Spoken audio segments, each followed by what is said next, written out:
শুনছি আবার কোকনকে মারছে খালেদা, আমাদের মা মাটির মানুষ, তার সে কোকনকে মারছে। এই যে আমরা তার জানাজায় ছিলাম, এই যে আমাদের জাতীয় মসজিদে জানাজা হয়েছে, 3টা এমপিকে মারছে। জাতীয় মসজিদ বাইতুল মুকাররমে জানাজা হয়েছে, আমি ছিলাম, কিন্তু সাহেবকে মারছে। এই তারপরে কত মানুষ বিএনপি ভালো ভালো নেতাকে ঈদের পর্যায়ে পুরাইয়া শেষ করে দিয়েছে গাড়ি সহ।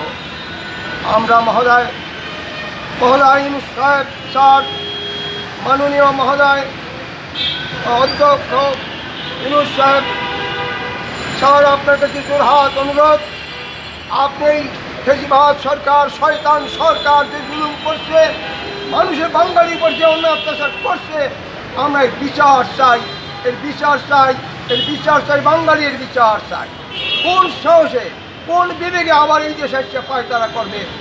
যদি আবার এই দেশ আসছে তার বাহানা শুরু করে, তাহলে আরও মানুষ যত মারছে আরও মারবে, শুধু আরও মারবে। ওর কাছে কোনো ইমান আমার নাই, ও ভারতে যাইয়ে সিঁদুর লাগায় আর বাংলাদেশ আসছা হাত মজাত করিয়া কবুতর উড়ায়।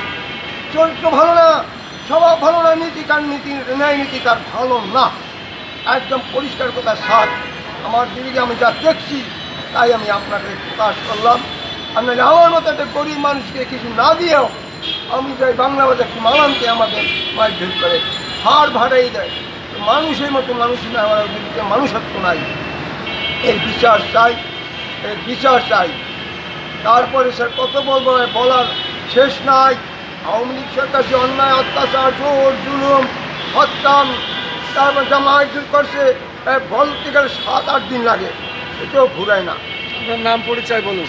আমার নাম আমজাদ হোসেন পান্নামিয়া, আমি অবসরপ্রাপ্ত একজন বিডিআরের সৈনিক। বিডিআরকে ধ্বংস করে দিয়ে নাম রাখছি বিজেপি। বিজেপি ফোনতে ভালো শোনায় না, গায়ে শক্তি পাই না। বাংলাদেশ রাইফেলস মহোদয়ের কাছে আমার অনুরোধ, আবদার, মহোদয় সাহেব আপনি এই বিজেপি নাম বরখাস্ত করে বাদ দিয়া একদম ক্যান্সেল করে দিয়ে পুনরায় আবার বাংলাদেশ রাইফেলস বিডিআর বাহিনী নাম রাখা হোক, এইটি আপনার কাছে আপত্তি, জোর অনুরোধ।